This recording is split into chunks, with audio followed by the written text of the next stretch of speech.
Cinema துறையில் தயாரிப்பு, நடிப்பு என திரைத்துறையில் கவனம் செலுத்தி வந்த உதயநிதி மெல்ல மெல்ல அரசியலில் காலடிப்பட்டது. முதலில் இளைஞரணி செயலாளராக நியமனம் செய்யப்பட்டார்.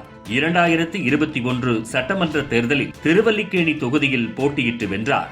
அந்த தேர்தலில் உதயநிதி ஸ்டாலின் முன்னெடுத்த எய்ம்ஸ் செங்கல் பரப்புரை வியூகம் திமுகவுக்கு கை கொடுத்தது. உடனடியாக அவருக்கு அமைச்சர் பதவி வழங்கவில்லை என்றாலும் அடுத்த ஓராண்டில் விளையாட்டுத்துறை பதவி வழங்கப்பட்டது. கடந்த ஆண்டு செப்டம்பரில் உதயநிதிக்கு துணை முதல்வர் பதவி வழங்கப்பட்டது. ஆனாலும் மற்ற அமைச்சர்களிடமிருந்து துறைகள் பறிக்கப்பட்டு உதயநிதிக்கு வழங்கப்படவில்லை. தன் வசம் இருந்த துறைகளில் மட்டுமே தொடர்கிறார். ஆனாலும் உதயநிதியின் கை மேலோங்கியது.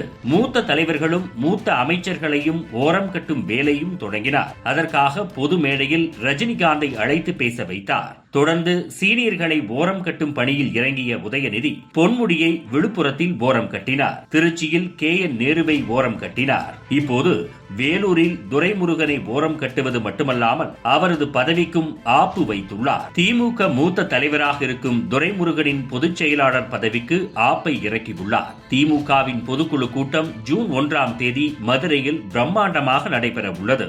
இதற்கான பணிகளை அமைச்சர் மூர்த்தி தீவிரமாக கவனித்து வருகிறார். இந்த நிலையில் சட்டமன்ற தேர்தலை எதிர்கொள்ளும் விதமாக உதயநிதி ஸ்டாலினுக்கு புதிய பொறுப்பு, அதாவது பொதுச் செயலாளர் பொறுப்பு வழங்கப்படலாம் என்ற பேச்சுக்கள் எழுந்தன. ஒரு பக்கம் துணை பொதுச் செயலாளர் பதவியும் வழங்கப்படலாம் என கூறப்படுகிறது. ஆனால் உதயநிதிக்கு கட்சி ரீதியாக புதிய பொறுப்புகள் வழங்கப்பட வாய்ப்புகள் இல்லை என்று திமுக வட்டாரங்கள் தெரிவிக்கின்றன. தற்போது கட்சியின் துணை பொதுச் செயலாளர்களாக சீனியர்கள் பெரியசாமி, திருச்சி சிவா, ராசா, அந்தியூர் செல்வராஜ், கனிமொழி ஆகியோர் உள்ளனர். 5 துணை பொதுச் செயலாளர் பதவியும் நிரப்பப்பட உள்ளது. 5 பேரில் ஒருவரை நீக்கிவிட்டு உதயநிதியை அந்த இடத்திற்கு கொண்டுவர திமுக தலைமை விரும்பாது. சீனியராக இருக்கக்கூடிய ஒருவரை நீக்க திமுக தயாராக இல்லையா?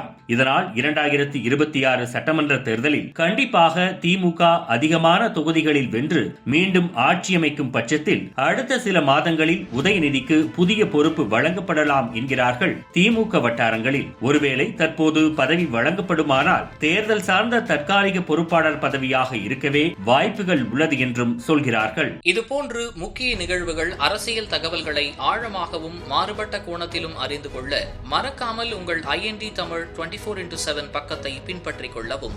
உங்கள் ஒவ்வொரு ஆதரவும் இதுபோன்று பல நிகழ்வுகளின் பின்னணியை அறிய உதவும்.